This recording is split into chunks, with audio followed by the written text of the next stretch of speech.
Hello बच्चों, तो ray optics के हम लोग न्यूमेरिकल्स करेंगे 20-22 मिनट के अंदर। तो शुरू से अंत तक पूरा वीडियो देखिएगा, जैसे कोई भी न्यूमेरिकल मिस ना हो। ये सारे इंपॉर्टेंट न्यूमेरिकल्स हैं और एग्जामिनेशन में आने के चांसेस बहुत ज्यादा रहते हैं।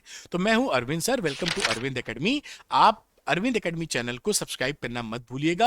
सुपर इजी फिजिक्स के लिए सबसे आसान फिजिक्स अरविंद एकेडमी पर अरविंद सर के साथ। चलिए शुरू करते हैं न्यूमेरिकल इन 20 मिनट्स। और कई बच्चों का रहता है कि सर जो आप पढ़ा रहे हैं उसका उनको पीडीएफ मिल जाए तो आसानी होती है। तो कोई दिक्कत की बात नहीं है, आप डाउनलोड कर लीजिए अरविंद एकेडमी ऐप।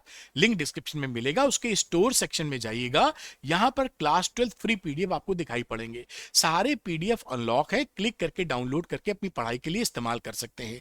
मैंने आपके लिए Telegram Arvind academy Telegram channel भी बना दिया है, इसको ज्वाइन कर लीजिए। यहां पर मैं आपको अपडेट्स और गाइडेंस देता हूं, जिससे आप मेहनत कर रहे हैं उसका 100% रिजल्ट, 100% रिजल्ट आप बेटा ले सके। आपके लिए important information, sure short question है पीसीएम के और इसी तरह पीसीबी के भी लिए।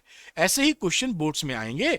फिजिक्स, केमिस्ट्री, मैथ्स, बायो अलग अलग भी है, पीसीएम भी एक साथ भी है। ऐसे ही क्वेश्चन बोर्ड्स में आएंगे। ऐसा मैं क्यों बोल रहा हूं? क्योंकि पिछले 10 साल के ट्रेंड पर ये बेस्ड है और मेरे 25 साल का एक्सपीरियंस इसमें लगा है। तो ऐसे ही क्वेश्चन बोर्ड्स में आएंगे। कहने का ये मतलब मत समझिएगा कि डिट्टो क्वेश्चन कॉपी पेस्ट हो जाए, क्योंकि पेपर नहीं आउट कराया है। हाँ, इसी टाइप के आएंगे, ये पक्का है। और अच्छी बात क्या है, 20 से 25 क्वेश्चन पर चैप्टर है, आसानी से आप लगा सके हैं। फुली सॉल्व है, सोल्यूशन के लिए कहीं आपको भटकना नहीं है और 100% बोर्ड टारगेटेड क्वेश्चन है। ऐसे ही क्वेश्चन बोर्ड एग्जामिनेशन में आपको मिलेंगे। और एक खुशखबरी कि जहां पर फिजिक्स का इन्वॉल्वमेंट है, उसके लिए हम लोगों ने इसके अंदर NCERT video solutions, class 12 physics की पूरी किताब की एक्सरसाइज और एग्जाम्पल्स का वीडियो सॉल्यूशन मैंने रिकॉर्ड किया है, जो सुपर इजी लैंग्वेज में रिकॉर्ड करके आपको दे रहे हैं। अगर आपको मेहनत करने की पक्का वादा कर लिया है तो श्योर शॉट लगा लीजिए, और समय बचे तो एनसीईआरटी भी लगा मारिएगा। आपको मिल ही रहा है कोर्स में, श्योर शॉट रिजल्ट के लिए पक्का हो जाएगा, निश्चिंत हो जाइए। तो जो बच्चे श्योर शॉट क्वेश्चन लेना चाहते हैं वो अरविंद एकेडमी ऐप को डाउनलोड कर लें, उसके स्टोर सेक्शन में जाइए, वहां पर कई हेल्पफुल कोर्स आपको मिलेंगे। श्योर शॉट क्वेश्चन भी लेकर अपनी पढ़ाई को पक्का कर सकते हैं, अपने रिजल्ट को श्योर शॉट कर सकते हैं। चलिए हम लोग न्यूमेरिकल लगाना शुरू करते हैं, जिस वजह से ये वीडियो बन रहा है। तो यहां लिखा हुआ है, देखिए फिगर्स 9.27 ए एंड बी। ये देखिए 27 है, ये ए और बी है। Show refraction of a ray in air incident at 60 degree with the normal to a glass air interface. ये देखिए ग्लास एयर इंटरफेस है, एयर में 60 डिग्री का एंगल है। और वाटर एयर इंटरफेस, ये देखिए वाटर एयर इंटरफेस है, यहां पर आपको एंगल दिया हुआ है डायग्राम में 47 डिग्री का, या 60 डिग्री एयर का एंगल है। Predict the angle refraction in glass when the angle of incidence in water is 45। ये थर्ड वाले डायग्राम की बात कर रहा है, जहां पर वाटर ग्लास इंटरफेस है, वाटर में 45 डिग्री का एंगल है। तो ये एंगल कितना होगा ये आपको बताना है। ये सवाल आपके अंदर बना हुआ है। इसमें कुछ साइन कॉस की वैल्यू, साइन वगैरह की वैल्यूज आपको दी रखी होंगी जो हम इस्तेमाल करेंगे। तो शुरू करते हैं सवाल। तो पहले वाले केस यानी इसके लिए आप यहां पर लगा दीजिए स्नेल्स लॉ, साइन आई अपॉन साइन आर। तो refractive index of glass with respect to air, sine I upon sine r. Sine i का वैल्यू साइन 60 डिग्री और आर का हो गया साइन 35 डिग्री। साइन 60 0.8660 और साइन 35 की 0.5736। ये वैल्यू दी रहेगी, तो घबराइए नहीं, याद नहीं करना है आपको। और इसको काटा पीटा तो 1.51 आपका आ जाएगा।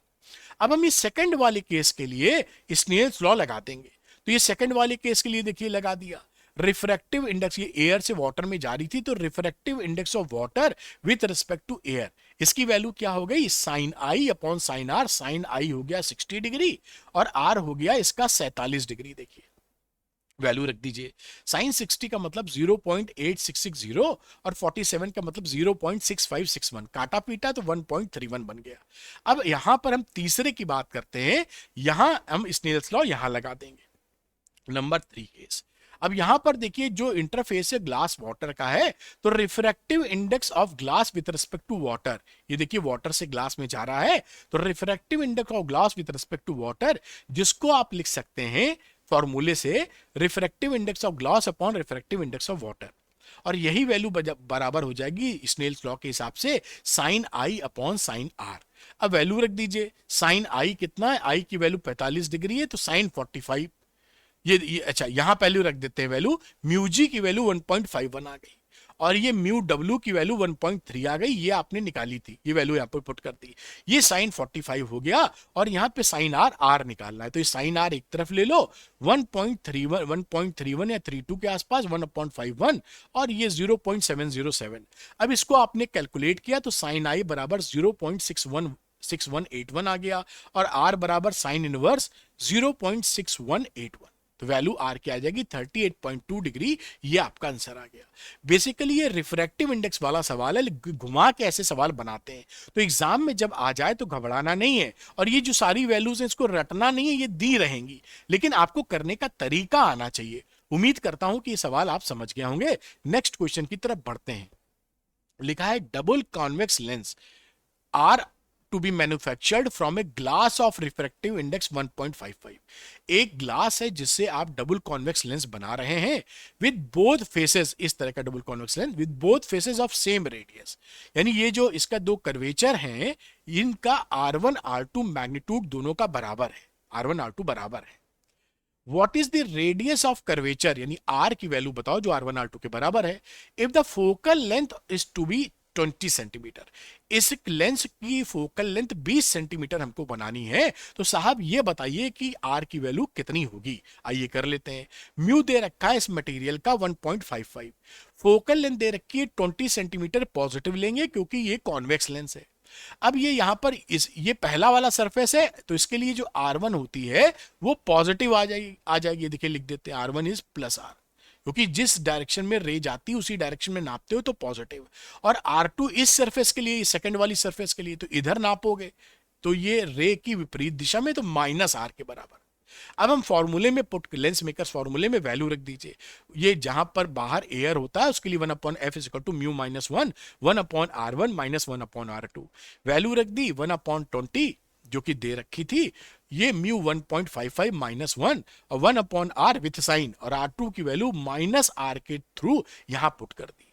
अब ये 1/20 हो जाएगा, 0.55 बचेगा, ये 2/R बचेगा। यहां से R आप निकाल लीजिए, तो ये 2 इंटू 20 यानी 40 इंटू 0.55 यानी 22 सेंटीमीटर आपका रेडियस ऑफ कर्वेचर आ गया।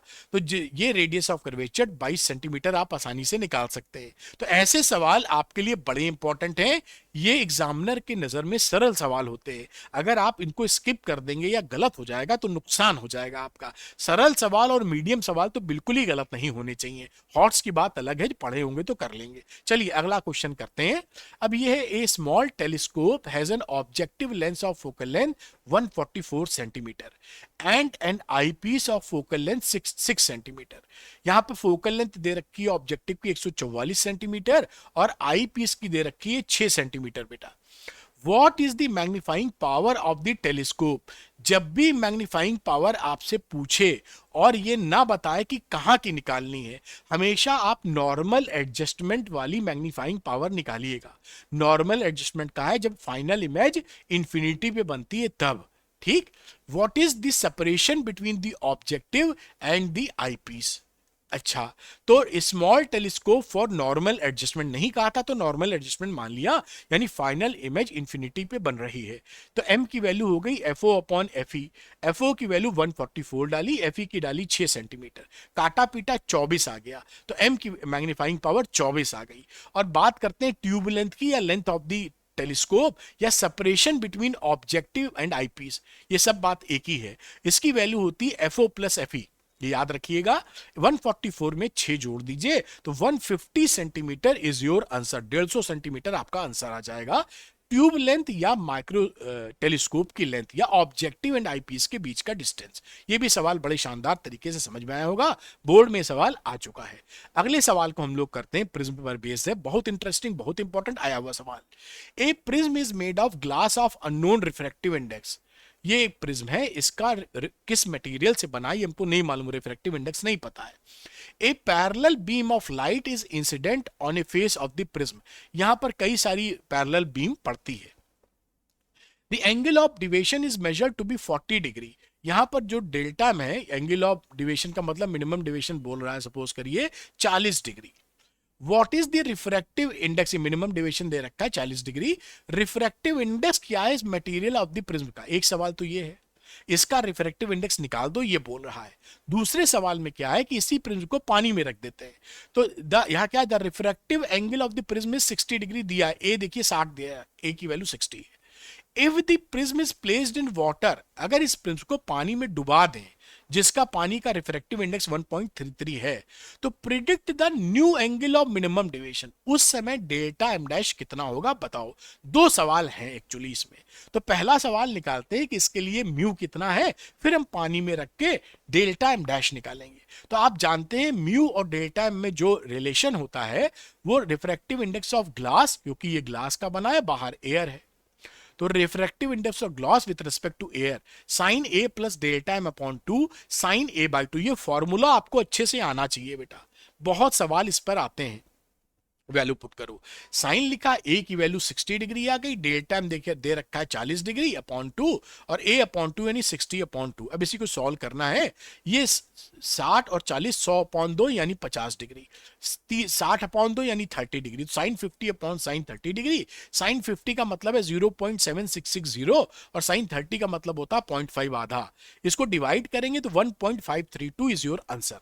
तो refractive index of glass with respect to air आप निकाल पाए। अब इसी प्रिज्म की डुबकी मरवा दी है पानी के अंदर, तो यहां पर अब देखिए बाहर आ गया है वाटर, अंदर तो ग्लास था ही। अब हमें डेल्टा एम डैश निकालना, यानी कि जो अब एंगल ऑफ मिनिमम डिविएशन कितना है ये निकालने का है। तो यहां पर refractive index of glass with respect to water लिख दिया और रिलेशनशिप वही sine A plus delta M dash upon 2 sine A by 2। अब इसको आप जो है फॉर्मूले से लिख सकते हैं, refractive index of glass upon refractive index of water, है ना, इसको तोड़ लिया हमने। अब रिफ्रैक्टिव इंडेक्स ऑफ ग्लास हमको पता था कितना है बेटा, अभी यहां पे निकाला था refractive index of glass with respect to air 1.532, ये वैल्यू पुट कर दीजिए 1.532, और वाटर का 1.33 दे रखा है। यहाँ पे ए है 60 डिग्री, डेल्टा एम डैश निकालना है पता नहीं है, और ए की जगह 60 रखा तो ये 30 डिग्री आ गया। अब आगे बढ़ते हैं, इसको आप कर लीजिए, यहाँ पे ये हो गया sine 60 plus delta M upon 2, sine 30 होता है आधा, इसको मल्टीप्लाई कर दीजिए इससे, तो ये देखिए 0.5 जो कि साइन 30 की वैल्यू होती है, मल्टीप्लाई कर दिया 1.532 अपॉन 1.33 से, मल्टीप्लाई एंड डिवाइड करने के बाद 0.5759 आया। तो ये वैल्यू आ गई आपकी साइन, इसका साइन इनवर्स ले लीजिए, तो ये 60 प्लस 60 को 2 से डिवाइड करोगे 30 आ जाएगा, और delta M dash upon 2 is equal to sine inverse 0.5759, इसका साइन इनवर्स जो कि 35 डिग्री 10 मिनट, ये सवाल में दिया रहेगा, याद नहीं रखना है, 35 डिग्री 10 मिनट आ गया। अब यहां पर आप क्या करो, 30 डिग्री यहां पे घटा दो, क्योंकि डेल्टा एम डैश अपॉन 2 है, 5 डिग्री 10 मिनट और ये 2 से मल्टीप्लाई हो गया, तो 10 डिग्री 20 मिनट आपका आंसर आ गया। ये angle of minimum deviation, this is very important question और एक्सट्रीमली इंपॉर्टेंट है एग्जाम के लिए। जो बच्चा पहले नहीं लगाया होगा, थोड़ा लगाने में हिचकिचाहट उसको हो सकती है, तो अच्छी बात है कि आप ये वीडियो देख रहे हैं और पूरी तरह इसको आप समझ भी रहे होंगे। चलिए अगले सवाल की तरफ हम लोग बढ़ते हैं।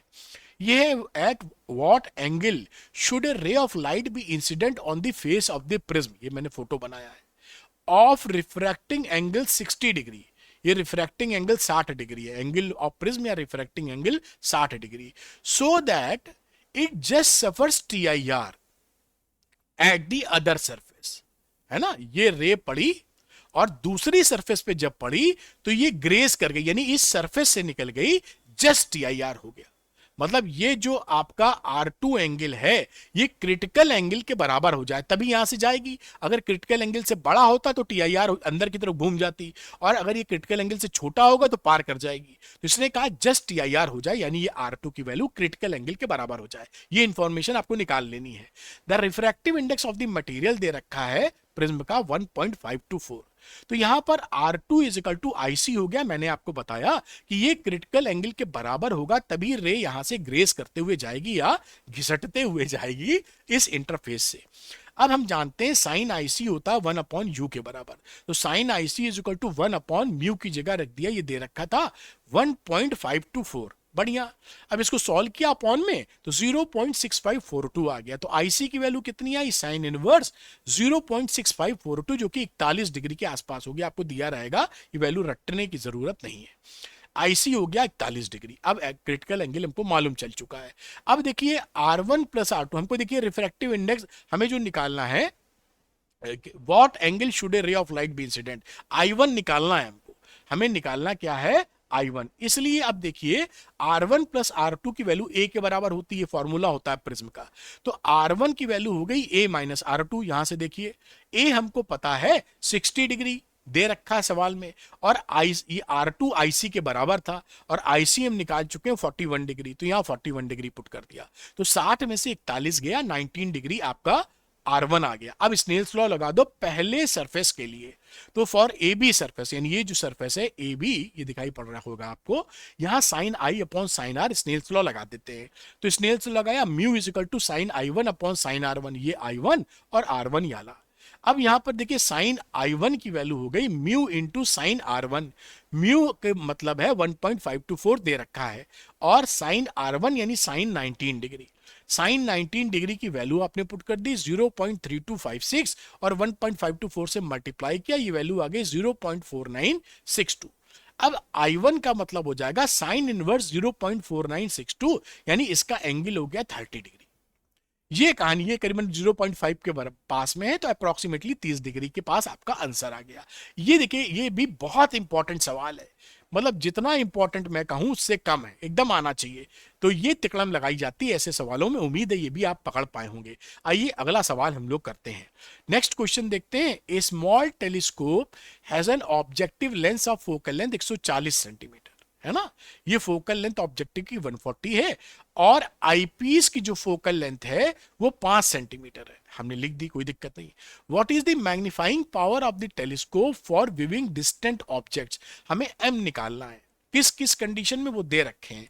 पहली कंडीशन है देखिए, the telescope is in normal adjustment, यानी कि फाइनल इमेज इंफिनिटी पे बन रही है।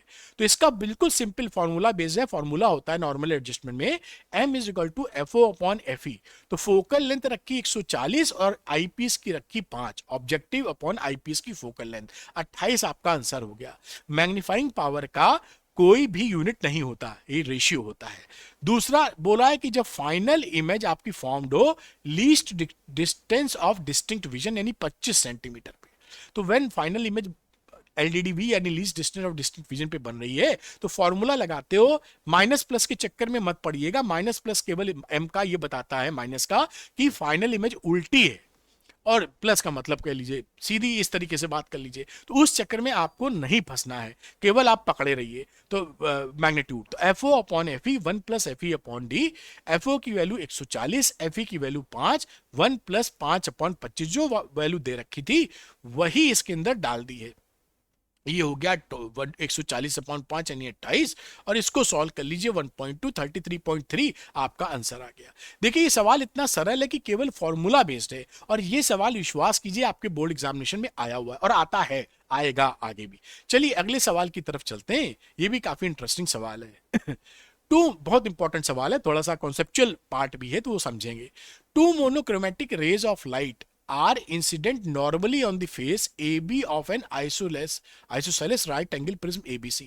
ये एक आइसोसेलेस का मतलब 45 डिग्री, यानी दोनों आर्म बराबर हैं, और ये दोनों रे परपेंडिकुलरली फॉल कर रही हैं इस सरफेस पे। The refractive indices of glass prism, ये जो ग्लास प्रिज्म का रिफ्रैक्टिव इंडेक्स है वो दोनों रे के लिए अलग अलग है। पहली रे के लिए 1.33 है, और दूसरे वाले के लिए रिफ्रैक्टिव इंडेक्स 1.45 है। कह रहा है trace the path of these rays after entering the prism. अब जब ये जो रे हैं, जब ये इंटर होंगी प्रिज्म के अंदर, तो वो क्या पाथ फॉलो करेंगी, ये हमको पता करना है। ये इंटरेस्टिंग पॉइंट है। तो आइए सवाल को लेके आगे बढ़ते हैं। यहां पे क्रिटिकल एंगल निकालेंगे, पहली वाली के लिए और दूसरी वाली के लिए, क्योंकि जब ये तो यहां से तो सीधी चली जाएगी, देखिए दोनों रे, लेकिन जब ये हिट करेगी यहां, तो क्या टीआईआर हो रहा है नहीं हो रहा है ये पता करना। अगर टीआईआर हो रहा है तो घूम जाएगी, और नहीं हो रहा है तो सीधे निकल जाएगी, यही पता। और टीआईआर कब होगा, एक तो कंडीशन होती है जब ये डेंसर से रेयर में जाए, मीट आउट हो गई। दूसरी एंगल ऑफ इंसिडेंस, यहां पे जो एंगल ऑफ इंसिडेंस आएगा आई, ये angle of incidence critical angle से ज्यादा होना चाहिए। तो एंगल ऑफ इंसिडेंस तो दोनों का ही 45 है, अभी मैं दिखाऊंगा, लेकिन एंगल, क्रिटिकल एंगल कितना वो पता करना पड़ रहा है। तो म्यू1 की वैल्यू होती है 1 अपॉन साइन I1 या साइन IC या C1 कह दीजिए। तो साइन C1 की वैल्यू हो गई 1 अपॉन म्यू1, यानी 1 अपॉन 1.33, 0.75, यानी इससे आप साइन C1 इक्वल टू 0.75, तो C1 की वैल्यू 48 डिग्री आ गई। क्रिटिकल एंगल आपका पहली रे के लिए। दूसरे के लिए बात करते हैं, सेकंड रे के लिए, तो sign C2 is equal to 1/μ2, 1/1.45। इसको सॉल्व किया तो 0.69, तो C2 की वैल्यू कितनी आ जाएगी, 43 डिग्री। तो दोनों के लिए क्रिटिकल एंगल आप निकाल पाए। अब देखिए फोटो में यहाँ पे पहली नीली वाली और ये रेड कलर या पीच जो भी कलर आप कहें उस कलर का यहाँ हिट कर रही है, तो ये देखिए एंगल 45 हो जाएगा। क्यों 45 हो जाएगा, ये 45 है, ये 90 है, तो ये 45, तो ये भी 45। इसी तरीके से इसकी कहानी कि भाई ये 45 है तो ये 90 है, ये 45 तो ये 45, तो दोनों के लिए एंगल ऑफ इंसिडेंस 45 है। अब देखिए सेकंड केस में ये जो रेड कलर वाली लाइन है मोटे तौर पे, इसका angle of incidence critical angle से बड़ा है, क्योंकि C2 का क्रिटिकल एंगल 43 डिग्री है। तो अगर ये क्रिटिकल एंगल से बड़ा हो गया तो TIR हो जाएगा। तो TIR होने का मतलब है इसको पार नहीं करेगी, रिफ्लेक्ट कर जाएगी, तो ये रिफ्लेक्ट कर गई। अब दूसरे में एक के लिए, ये पहली वाली जो है इसके लिए देखते हैं, इसका एंगल ऑफ इंसिडेंस तो 45 है, लेकिन क्रिटिकल एंगल इसका 48 डिग्री था, उससे ये छोटा है, तो यहां पे TIR नहीं होगा। तो ये सिंपली डेंसर से रेयर मीडियम में जो आप कहते हैं कि अवे फ्रॉम नॉर्मल, यानी जानी सीधी थी, अवे फ्रॉम नॉर्मल निकल गई, ये हमने पाथ को ट्रेस कर दिया। तो ये लॉजिक लगाया जाता है जब पाथ की ट्रेसिंग पूछी जाए। ये प्रिज्म वाले सवाल बहुत फैंसी क्वेश्चंस हैं, आपके यहां तक कि कॉम्पिटिटिव एग्जामिनेशन में भी आते हैं और बोर्ड में भी खूब आते हैं, तो इसको तैयारी करके रखिए। मैंने अच्छी तरह आपको समझाया है, उम्मीद कर रहे हैं पकड़ पाए होंगे। आइए नेक्स्ट क्वेश्चन देखते हैं। An optical instrument uses objective lens of power 100 dioptre, ठीक है, और आईपीस का जो पावर है वो 40 डायोप्टर है। पावर में दे रखा है आईपीस और objective. The final image is formed at infinity, जो फाइनल इमेज बन रहा है वो इंफिनिटी पर है। When the tube length of the instrument kept at 20 centimetre, जब ट्यूब लेंथ हम 20 सेंटीमीटर रखते हैं, ट्यूब लेंथ का मतलब लेंथ ऑफ टेलीस्कोप है, क्या है, जो भी ऑप्टिकल इंस्ट्रूमेंट है उसकी लेंथ या ऑब्जेक्टिव आईपीस के बीच का डिस्टेंस, उसी को ट्यूब लेंथ बोलते हैं। आइडेंटिफाई द ऑप्टिकल इंस्ट्रूमेंट, अभी पहचान में आ जाएगा। हम फोकल लेंथ निकाल लेते हैं दोनों की और देख लेंगे किसकी फोकल लेंथ बड़ी या छोटी है। अगर ऑब्जेक्टिव की बड़ी हुई तो टेलीस्कोप, और आईपीस की फोकल लेंथ बड़ी हुई तो कंपाउंड माइक्रोस्कोप, और बात खत्म। आइए देखते हैं। तो पावर हो गया ऑब्जेक्टिव का 100 डायोप्टर, तो PO is equal to 1/FO, ये P is equal to 1/F formula होता है FO मीटर में, तो FO कितना हो गया 1/100 मीटर। अब इसको मीटर में 0.01 मीटर या 1 सेंटीमीटर इसका FO आ गया ऑब्जेक्टिव का।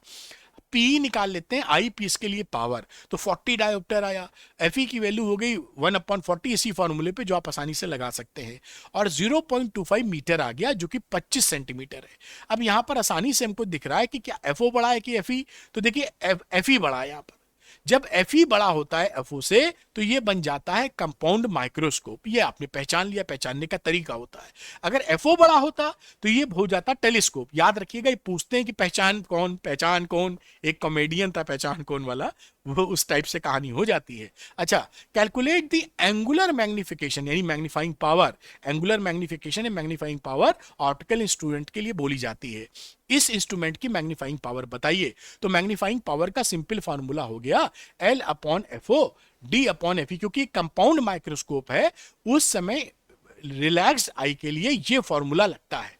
अगर ये टेलीस्कोप होता तो कोई दूसरा लगाते। तो L/FO D/Fe, प्लस माइनस के चक्कर में नहीं रहना है, सीधी उल्टी इमेज के बारे में जानकारी मिलती है, उसको स्किप कर दो। तो 20/1, L हो गई 20 बोल रखा है यहां पर, देखिए ट्यूब लेंथ, और 1, और D की वैल्यू 25 होती है, Fe की वैल्यू 2.5 जो आप निकाले हैं Fe यहां से 25 सेंटीमीटर, मीटर में रख दिया 2.5 आ गया, और इसको आप यहां पर कैलकुलेट कर दीजिए।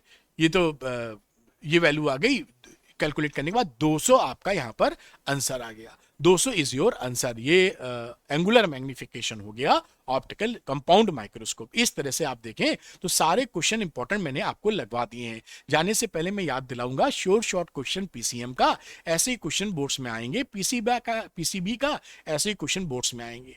फिजिक्स, केमिस्ट्री, मैथ्स, बायो अलग अलग भी है, पीसीएम भी एक साथ भी है, ऐसे ही क्वेश्चन बोर्ड्स में आएंगे। ऐसा मैं क्यों बोल रहा हूं क्योंकि पिछले 10 साल की ट्रेंड एनालिसिस पर ये बेस्ड है और मेरे 25 साल का एक्सपीरियंस इसमें लगा हुआ है। मैं ये नहीं कह रहा हूं डिट्टो कॉपी पेस्ट हो जाएगा, लेकिन आएंगे इसी टाइप के 20 से 25 क्वेश्चन पर चैप्टर है बेटा, आसानी से आप लगा सकते हैं। फुली सॉल्व है तो सोल्यूशन के लिए भटकना नहीं है, 100% बोर्ड टारगेटेड क्वेश्चन है। ऐसे ही क्वेश्चन बोर्ड्स में पूछे जाते हैं। और अच्छी बात क्या है, जहां पर फिजिक्स का इन्वॉल्वमेंट है वहां पर मैंने उस कोर्स में एनसीईआरटी वीडियो सॉल्यूशन, पूरी क्लास 12 फिजिक्स का एक्सरसाइज और एग्जाम्पल्स के वीडियो सुपर इजी लैंग्वेज में रिकॉर्ड करके इसमें आपको दे दिए हैं। तो आपको फायदा ये मिलेगा कि अगर आप मेहनती हैं या चाहते हैं मेहनत करना, तो श्योर शॉट लगाने के बाद अगर आप एनसीईआरटी भी टच कर लेते हैं तो आप अपने रिजल्ट को श्योर शॉट बना देंगे। तो जो बच्चे श्योर शॉट क्वेश्चन लेना चाहते हैं वो अरविंद एकेडमी ऐप को डाउनलोड कर लें, उसके स्टोर सेक्शन में जाइएगा, वहां पर कई हेल्पफुल कोर्स मिलेंगे आपके लिए और श्योर शॉर्ट क्वेश्चन भी मिलेगा। लेकर अपनी पढ़ाई को नेक्स्ट लेवल पे ले जाइए या अपने रिजल्ट को पक्का कर लीजिए, श्योर शॉर्ट कर लीजिए। Thank you very much for watching this video, और अरविंद एकेडमी चैनल को सब्सक्राइब करना मत भूलिएगा। Thank you, good luck to you, bye बेटा।